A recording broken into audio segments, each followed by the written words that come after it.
Bibles to Numbers chapter 13. Numbers chapter 13, when you find your place, you go ahead and stand. Yes, Brian, when I'm setting up a microphone for you, I set it at my eyebrows. And I figure if it's at my eyebrows, it's going to be about right for you. We're discussing it this week. I am, according to Google, an above-average American male, and yet around you, your brother, and your dad, I feel tiny. Numbers chapter 13.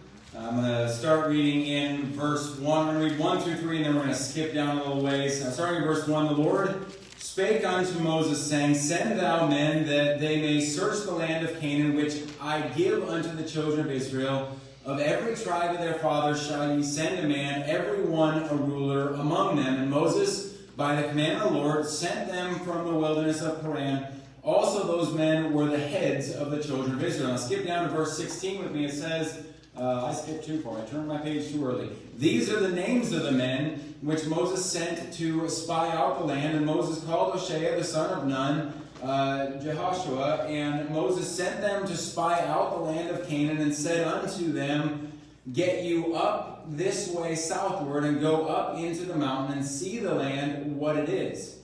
And the people that dwelleth therein, whether they be strong or weak, few or many, and what the land is that they dwell in, whether it be good or bad, and what cities they be that they dwell in, whether in tents or in strongholds, and what the land is, whether it be fat or lean, whether there be wood therein or not, and be ye of good courage, and bring of the fruit of the land. Now, Now the time was the time of the first ripe grapes. So they went up and searched the land from the wilderness of Zin unto Rahab, as men cometh to Hamath. And we're going to stop there. We're going to read some other parts of this as we go. But for now, let's go ahead and stop and have a word of prayer. Lord, I want to thank you. Thank you for this opportunity to be able to open up your word, Lord, and bring the message tonight. Lord, I do pray that you will, as always, Lord, help me not to get in the way of your message. Lord, I do believe that that as I studied and prepared for this, that you led me in the message that you know that we need tonight, Lord. I pray that you help me not to get in the way of your word tonight. Lord, I pray this in your name. Amen. You go ahead and be seated. This is a passage we know, and real recently I made mention of it in, I don't remember if it was a couple of Sundays ago or one of the Wednesday nights, but real recently made mention of it in a message. It's a story that we know. Most who have spent much time in church have heard the 12 men that went to spy out Canaan in junior church or growing up in Sunday school. You hear the song, the 12 men went to spy out Canaan, 10 were bad and 2 were good. It's a familiar passage. They're on the border of the promised land, and before they can go in, God tells Moses, send men in the land to search it out. And I've had people in the past ask me, with this passage, why did God do that? Why would he send them to spy out? And I had to be honest in the past, I didn't have an answer. But I searched it out while kind of studying for this. Nowhere does God say, spy the land. You look in verses 1 through 3, where God's the one talking. The Lord said unto Moses, Send thou men that they may search the land of Canaan, which I give unto the children of Israel. Nowhere does God say spy. Moses says spy. Nowhere does God. When Moses sends the men, he tells them to spy and to look for specific things. He says to see if the land is good to dwell in, and if it's good for farming. He says to see if it's fat or lean, see if the people are few or many, see if they're strong or weak, see if they live in tents or walled cities. But that's all Moses, not God. Because, again, think of who God is. God already knew that the land was good to dwell in. God already knew it was good for farming. God already knew how many people he was going to have to drive out, and how strong the people were, and about the cities that they lived in. He didn't need to send spies to go find that out. God didn't need the land spied out. He created it. He's all-knowing. Didn't need spies to tell him those things. That would be like me building a house and then after it's done asking Brother Jameson, hey, will you walk in there and see how many bedrooms and bathrooms it has? I'm just not sure. It wouldn't make sense. If I built it, I would know. God's made this land. He's promised this land to his people. He knew all those details about it. He didn't say, go spy it out. He said, go search it. There's a big difference. There's a big difference between spying it and searching it. When you're spying something, you're trying to catch the details that no one else noticed. You're trying to find the fault, the weakness. Maybe it's just me, but I've never heard of a spy trying to find the good in people. That's not what they do. They're always looking for the bad, that dark secret. That's what spying is, sneaking around dark corners trying to find some fault or find some weakness that can be exploited. And in a way, that's the mentality that it appears 10 of these men went into the land with. They went in trying to find why this won't work. I know God promised it, and I know this is where why God took us out of Egypt and where God is leading us, but they went in searching for why we can't. They wanted to find all the things that would cause trials, cause difficulties, cause problems along the way, all the things that would stand in their way. You think about it, some people are just that way, that they automatically go into every situation looking for the bad, looking for the problems and the hurdles. Honestly, I think that is our nature. You ever notice it's easier to notice all the bad than it is the good? We go to an event and we forget about all of the good things that took place, but we remember the things we don't like. Pastor mentioned that this morning, that we had the church camp out this last week. We had Monday, Tuesday, Wednesday, Thursday, 5 days of beautiful sunshine. I had to figure out how many days it was. Of beautiful sunshine. 1 day of rain. And it's really easy to come back and go, ugh, all my camping gear is soaked and hanging in my garage to dry out right now. And forget about the fact we had 5 perfect days of camping, unless you're Hannah, who would prefer the rain. The rest of us all came back and said we had 5 perfect days of camping. Because that's what human nature. Brother Randy complained it was too long. Yeah, well, I pick on Brother Randy all the time. It was Hannah's turn. But it's our human nature to pick out that negative, the bad in a situation. It's human nature. A while back now, I was working on a big commercial job, and part of what we were doing was we had to hang a bunch of 6-inch cast iron mains down a high ceiling over a walkway. So it's 16-foot ceilings. We're having to hang these 6-inch pieces of 6-inch around, and the hallway was like 40-something feet of hallway that we're having to hang these over here. We're putting anchors in the ceiling and hanging them. And the guy I'm working with, who is new, says, Caleb, I've been thinking, if I did one of these anchors wrong, and it breaks, and this 6-inch cast iron falls on someone, what do you think it would do? My first response was, do you think you did one of them wrong?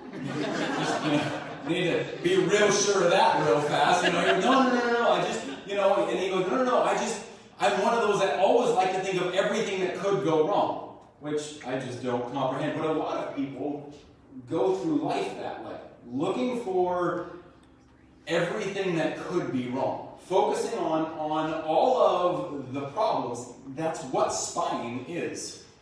That's what it is. It's looking for what may be difficult, what may be a problem, or what may be wrong. Searching is totally different. According to one commentary that I read, searching the land would be like surveying it. Checking out the land, seeing where, remember, they're going to have to divide this land up, seeing where you want your family to live. verse 1 through 3, we saw who they sent. It was the lords of each family. It was the heads of the family.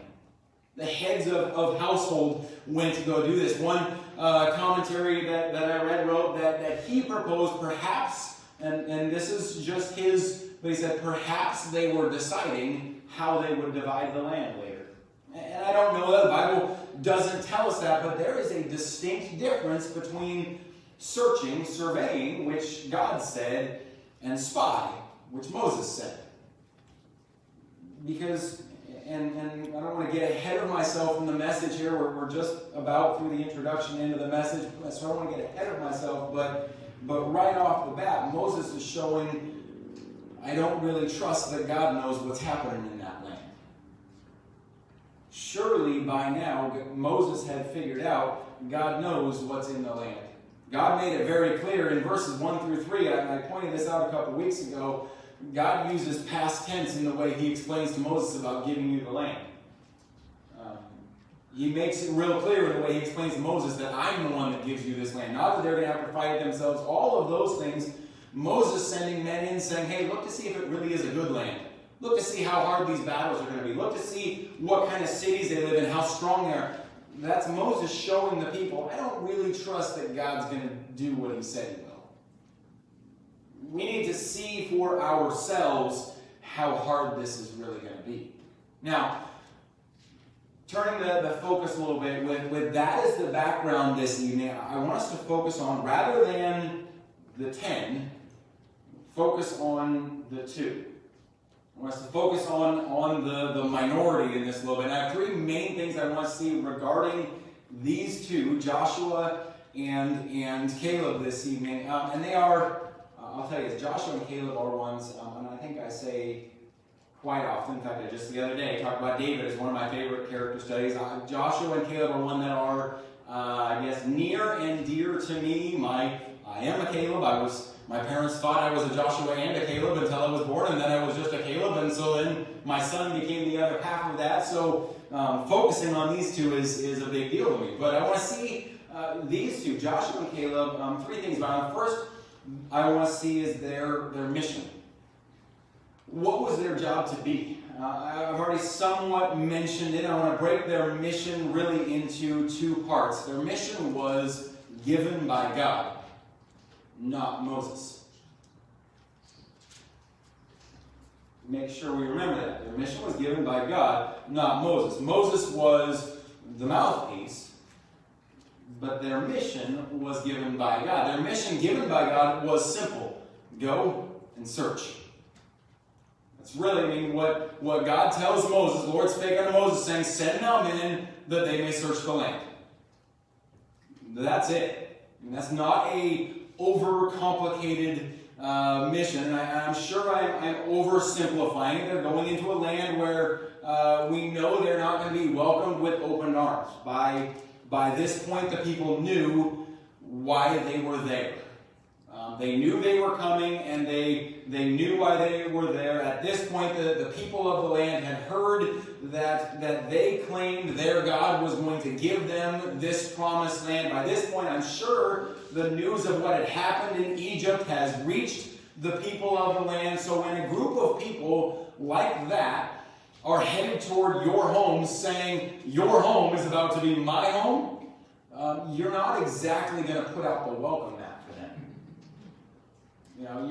You're probably not going to greet them with open arms. You're probably going to be a little defensive about, hey, why are you here? You don't belong. So I get that this isn't just going into a land where they're going to be happy to see you so that you can, have a vacation and see what's there. Now, there has to be some logistics to it. I understand that. But what we see is a pretty simple mission. I want you to go into the land and check it out. So there's God's plan, but then you have Moses' plan. Moses had a few more specifics than God did. He had some things that, if you're going to be sending some men into the country anyways, I have a few things I'd like some answers on.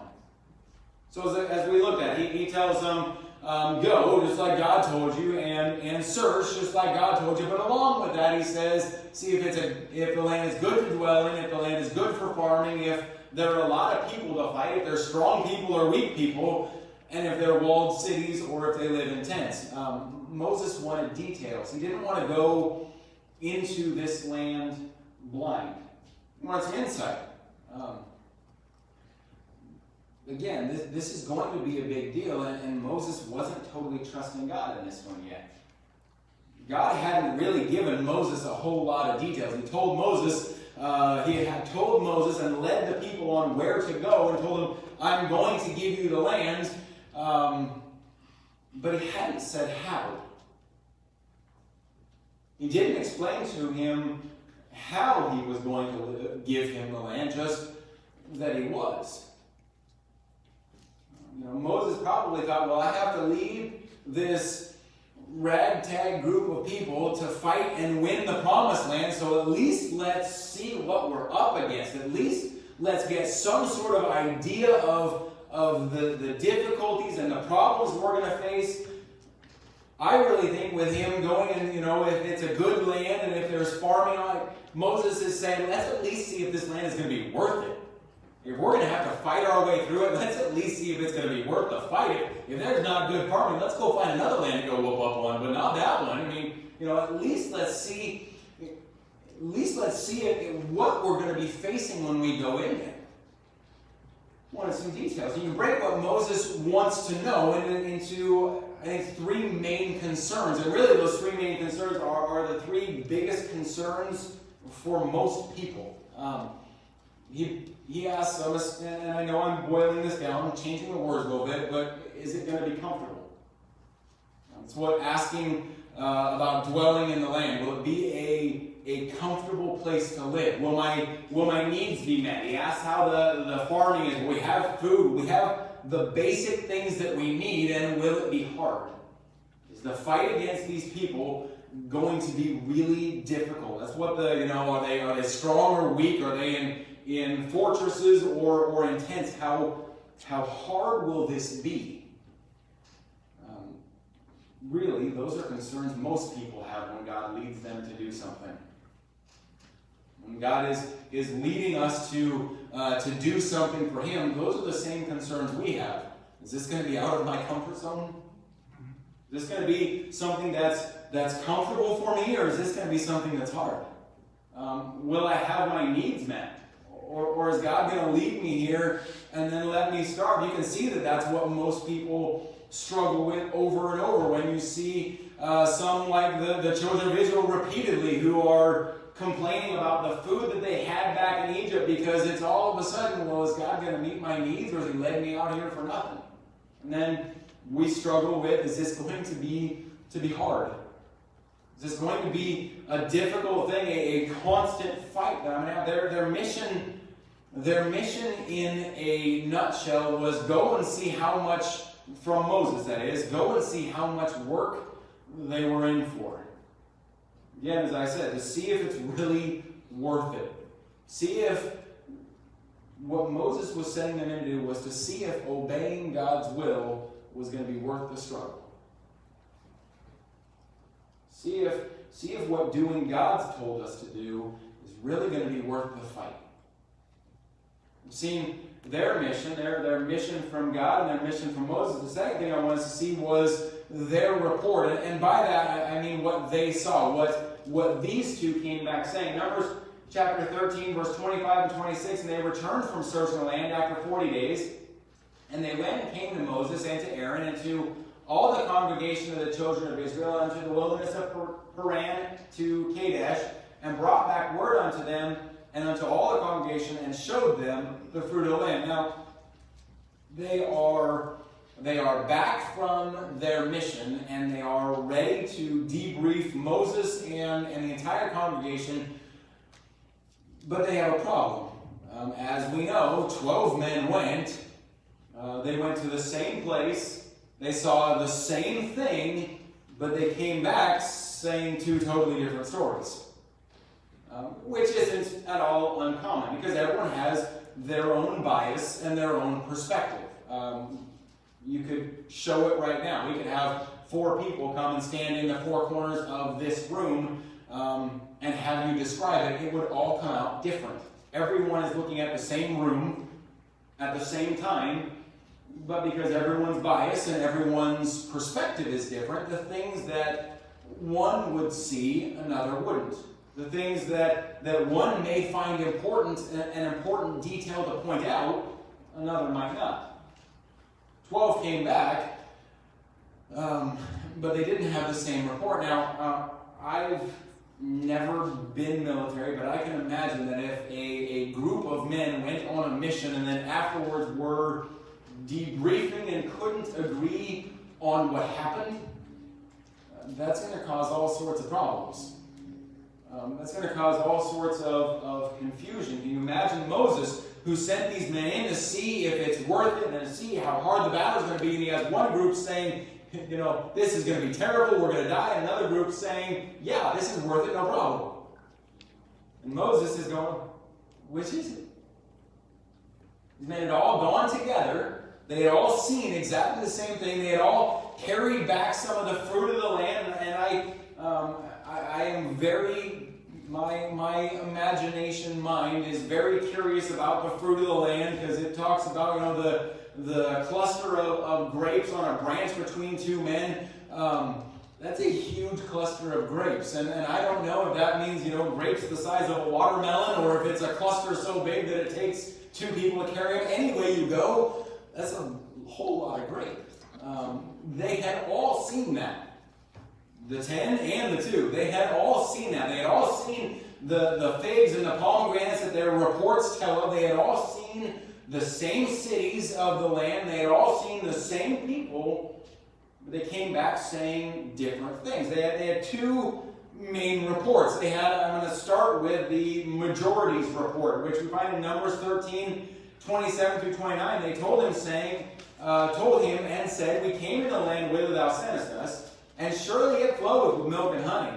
And this is the fruit of it. Nevertheless, the people be strong that dwell in the land. The cities are walled and very great. And moreover, we saw the children of Anak there. The Amalekites dwell in the land of the south. And the Hittites and the Jebusites and the Amorites dwell in the mountains. And the Canaanites dwell in the sea by the coast of Jordan. Skip down to verse 31. But the men that went up with him said, we be not able to go up against the people, for they are stronger than we.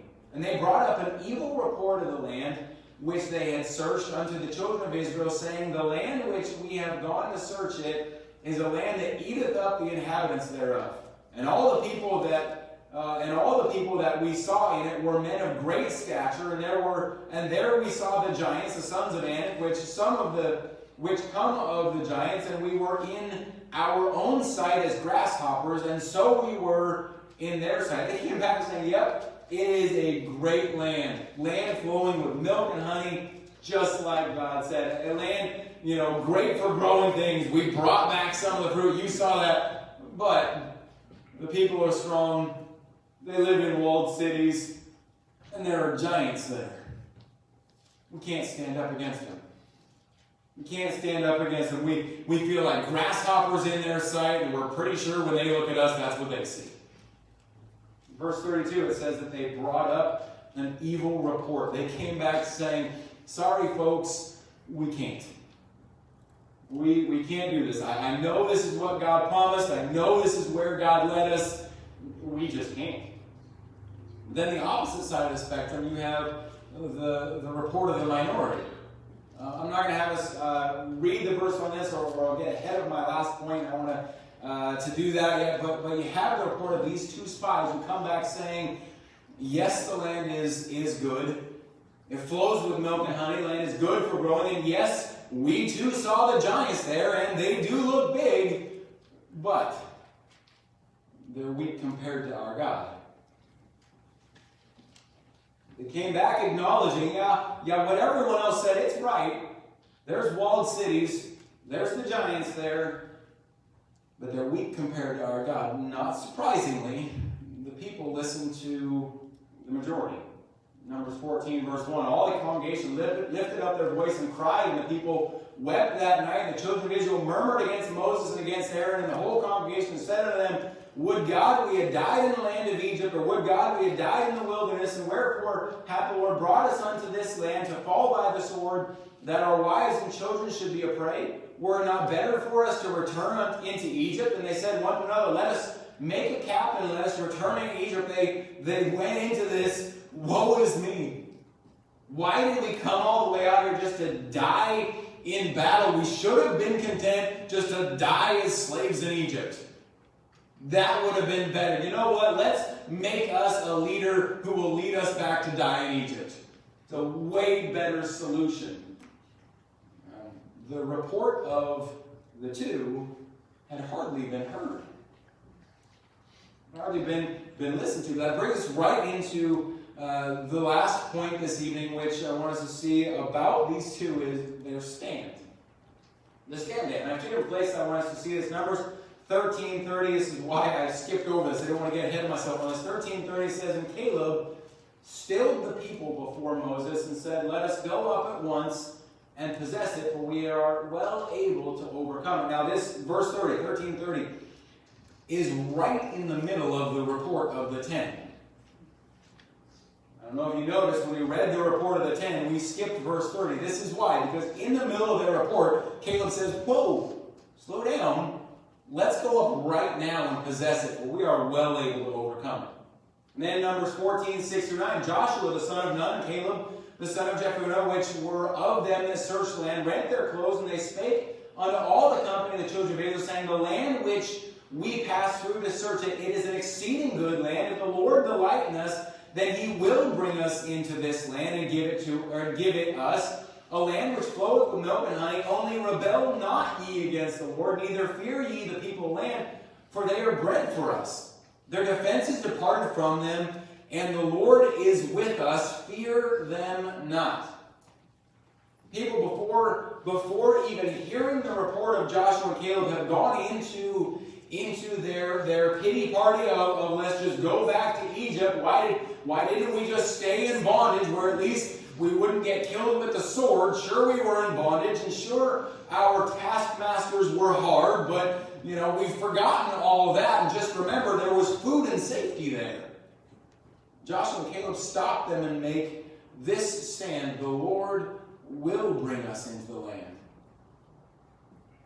The Lord will give us land. I love how they ended it there in verse 9. Fear them not. Their stand was simple. Trust God. This is his will. He led us this far. He's promised us this land. Just follow him and he'll take care of them. The fact is that they're bread for us. They're nothing. Just follow him and he'll take care of them. This wouldn't have been an easy stand to make. The congregation's already decided they should leave. They've already decided that, okay, the 10 are right, this is too hard, we need to go. Standing up in front of what would have been, at this point, an angry mob and saying the opposite of what they want to hear is not usually a good plan. Don't believe me? Turn on the news of what happened up in Seattle a couple of weeks ago. It's not pretty when you try to stand up in front of an angry mob. That's what Joshua and Caleb were facing. And when the people heard what Joshua and Caleb said, their response was not, "You're right, let's follow you." They wanted to stone them. You continue reading Numbers chapter 14, that was the people's response. It wasn't, "You're right, God is for us, we can do this." It was, "Kill the crazies." 10 said it's bad, 2 said it's good. We believe the 10, get rid of those 2. They're just making noise. They're just being a problem. Now, this is a hard stand to take, but a stand that they didn't back down from. And they say it, and again, the crowd wants to kill them, but you don't see them backing down from what they said. Even as the crowd gets angry, you don't see them backing down from this stance of, God's going to give us the land. Let's go right now. God's already done this. So why do I say all this today? Why have I spent this time talking about the mission of these two men and the 12 men, I guess, and the two reports coming back and the stand made by these two? What's the point? And here it is. We're not too much different, or at least we shouldn't be too much different from the two. Our mission as a Christian is really pretty similar. God told them, go and search. God told us, go and teach. We read our Great Commission this evening as we started off the service. The Great Commission tells us, go ye therefore and teach all nations. If you will, go search the land and find the lost. Our mission is not that much different. These two men brought back a report that wasn't popular, but with the majority. When they're telling, when we are telling the message that Jesus gives us, it's often not too popular. People don't want to hear that they're a sinner. They don't want to hear that. They prefer to think that they're okay on their own. That I'm doing all right by myself. People don't want to hear that they're a sinner. People don't want to hear that they can't get to heaven on their own. They don't want to hear that it's not by their works. They don't want to hear that they have to rely on Christ. We live in a world that no one wants to be responsible to someone else. They don't want to have to answer to anyone. Having to rely on Christ means I have to answer to Him. It's not a popular message. And these two men took a stand that they weren't willing to back down from. Because they knew they were following God. They knew what they were saying was God's will. We need to take a stand. We need to take a stand against sin. I know it's not popular. I already mentioned that. I know people will get upset, but we can't be afraid to stand for right. We need to take a stand for souls. A soul is worth it. We can read of Christians in the past who were willing to die for the cause of reaching the lost. Men and women, it's always amazing to me reading of men and women who are being burned at the stake, and their last dying breath is to preach the gospel. Because they realized a soul is worth it.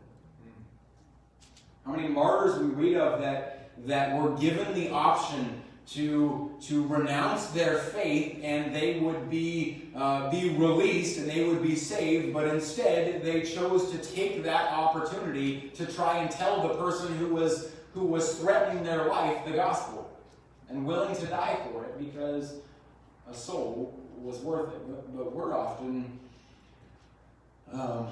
not willing because someone may ask me to leave. We need to take a stand for souls. We need to take a stand, and I'm just going to put it this way, we need to take a stand for God. Take a stand that right is right,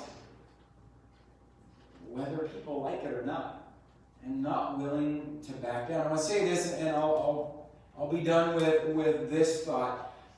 I don't think that means Christians need to be obnoxious. And that is a thin line. I get that. I don't think that means Christians need to be obnoxious. Daniel was not obnoxious about his stance on praying, but he was unwilling to bend. I'm not saying that we need to be obnoxious and pig-headed about everything that we don't like, but what I am saying is when it comes to what we read in this book, we ought to be unwilling to bend. Unwilling to change our stance on that sin is still sin. Unwilling to change our stance on what salvation. Unwilling to change our stand on what this book teaches us is right and is wrong. Amen. Be like the two spies, trusting God and ready to stand. Ready to say, yeah, there's going to be some difficulties. We saw the walled cities. We saw the giants. We saw those problems. But God's with us. This is His will. I'm standing for it anyways. Let's be like Joshua and Caleb. Let's pray. Lord, I pray that you will help us, Lord, to be Christians willing to stand. It seems so common now to see, Christians who are willing to bend, who are afraid to stand, who are more like the 10. Who say, yeah, that's where God wants us, but there's problems that way, so we're not willing to do that. Lord, help us. Lord, help us to have the strength to say, no, this is God's will. Yeah, we see the giants, and yeah, we see the walled cities, and sure, there's going to be fighting that happens along the way, but God's with us. I don't have to fear that. Help us to be willing to stand for what's right. Pray this in your name.